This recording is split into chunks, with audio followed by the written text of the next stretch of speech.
Cease fire के बीच Israel का Lebanon पर हमला। दक्षिण लेबनान में इजरायली सेना ने बम दाग दिए। हिजबुल्लाह के ठिकानों को आईडीएफ ने निशाना बनाया है। ये बड़ी खबर इस वक्त की आ रही है। सीज फायर के बीच लेबनान पर हमला, इजराइल का लेबनान पर हमला देखने को मिला है। ये बड़ी खबर आपको बता रहे हैं। लेबनान पर हमला हुआ है, हिजबुल्लाह के ठिकानों को निशाना बनाया गया है। तो ये युद्ध लगातार बदस्तूर बढ़ता ही जा रहा है और सीज फायर होने के बावजूद ये अटैक लगातार जारी है। लाल घेरे में आप इस तस्वीर को भी देख सकते हैं, धुएं के अंबार को देख सकते हैं। ये इस अटैक की तस्वीर भी हम आपको दिखा रहे हैं, कैसे अटैक किया गया है वो आप तस्वीरें देख पा रहे होंगे।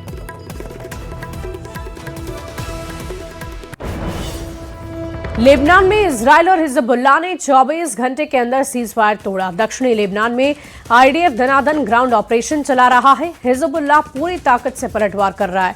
हॉर्मुज में भी जंग की लकीरें खिंच गई है। ईरान और अमेरिका की नाकेबंदी की वजह से जहाज लौटते हुए नजर आ रहे हैं।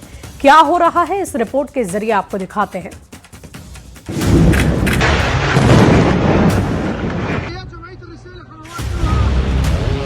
लेबनान में इजराइल और हिजबुल्लाह ने 24 घंटे के अंदर ही सीज फायर तोड़ दिया है। दक्षिणी लेबनान में आईडीएफ दनादन ग्राउंड ऑपरेशन कर रहा है और हिजबुल्लाह पूरी ताकत से पलटवार। हॉर्मुज में भी जंग की लकीरें खिंच गई हैं। ईरान और अमेरिका की नाकेबंदी की वजह से जहाज लौट रहे हैं। इजराइल बनेगा तेहरान पर हमले का नया लॉन्च पैड।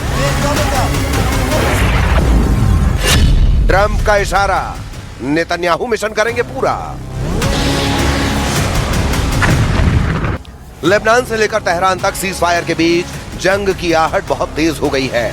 अमेरिकी फाइटर और एयरक्राफ्ट की मूवमेंट बढ़ गई है। लेबनान में तेज धमाके की आवाज गूंज रही है। इस बीच ट्रंप ने इजराइल को लेकर बड़ा बयान दे दिया है। अमेरिकी राष्ट्रपति डोनाल्ड ट्रंप ने इजराइल की तारीफों के पुल बांध दिए। उन्होंने कहा, लोग इजराइल को पसंद करें या ना करें, ये अमेरिका का ग्रेट एलॉय साबित हुआ है। ये बहादुर, बोल्ड, वफादार और ईमानदार है। दूसरे देश संकट में अपना असली चेहरा दिखा देते हैं, लेकिन इजराइल हार्ड फाइट करता है और जीतना जानता है। यह बयान ऐसे वक्त में आया जब नेटो से लेकर उसके सहयोगियों ने ट्रंप की युद्ध नीति पर सवाल उठाए। खुद अमेरिका में ही सवाल उठे। पूर्व उपराष्ट्रपति कमला हैरिस ने नेतन्याहू पर अमेरिका को ईरान युद्ध में बेवजह घसीटने का आरोप लगाया। लेकिन सवाल है कि ट्रंप का बयान किस ओर इशारा कर रहा है? क्या ये ईरान पर बड़े हमले का अल्टीमेटम है? ट्रंप का विनिंग फॉर्मूला, क्या ईरान पर अंतिम हमला तय है? सीज फायर है या स्ट्राइक की तैयारी? अमेरिका और इजराइल मिलकर डबल गेम करेंगे? इजराइल की तारीफ या युद्ध का संकेत? They have no navy, they have no air force, they have no leaders, they have no nothing. Actually, their leaders are, it is regime change. You call that enforced regime change. But we're talking to them. They wanted to close up the strait again, you know, as they've been doing for years. And they can't blackmail us. फरवरी के आखिर में Iran पर हमले से पहले America ने Israel के airbase पर F-22 और F-35 फाइटर जेट भेजे थे और इसके बाद अमेरिका का ऑपरेशन एपिक फ्यूरी और इजराइल का रोयरिंग लॉयन लॉन्च हुआ। अब रिपोर्ट्स बताती हैं कि इजराइल के कई एयरबेस पर फिर से अमेरिकी फाइटर जेट की तैनाती है। इजराइल के ओवदा एयरबेस पर 11 से 12 F-22 Raptor stealth fighter jet तैनात हैं। ये जेट ब्रिटेन के लेकन हीथ से आए थे। चीन के सैटेलाइट तस्वीरों में ये फाइटर रनवे और टैक्सी वे पर दिखे। तेल अवीव के बेन गुरियन एयरपोर्ट पर KC-135 और KC-46 एरियल रिफ्यूलिंग टैंकर तैनात हैं। कुछ रिपोर्ट में दावा किया गया है कि नेवातेम एयरबेस पर अमेरिकी F-35 और दूसरे फाइटर की कंफर्म डिप्लॉयमेंट बताई गई है। तो क्या ट्रंप ने फिर जंग का बिगुल बजा दिया है? इजराइल को बहादुर, स्मार्ट और जीतने वाला देश बताने वाले बयान ऐसे वक्त में आया है जब अमेरिका का ईरान के साथ तनाव चरम पर है। स्ट्रेट ऑफ हॉर्मुज पर सबसे बड़ा टकराव जारी है। अमेरिका और इजराइल दो मोर्चे पर सैन्य दबाव बना रहे हैं। क्या सिर्फ ये बयानबाजी है या युद्ध से पहले का मनोवैज्ञानिक दबाव?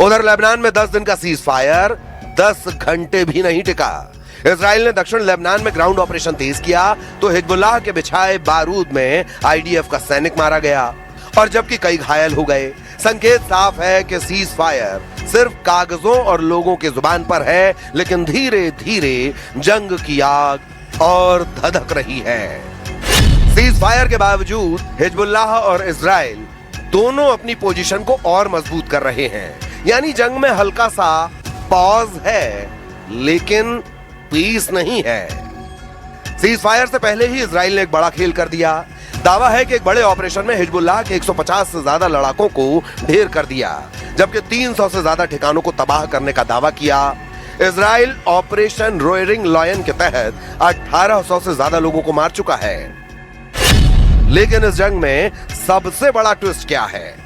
एक तरफ ट्रंप इजराइल की तारीफ करते हैं और दूसरी तरफ वही ट्रंप कहते हैं लेबनान पर बमबारी रोको, और इसी के बीच 10 दिन का सीज फायर भी उन्होंने ही करवाया।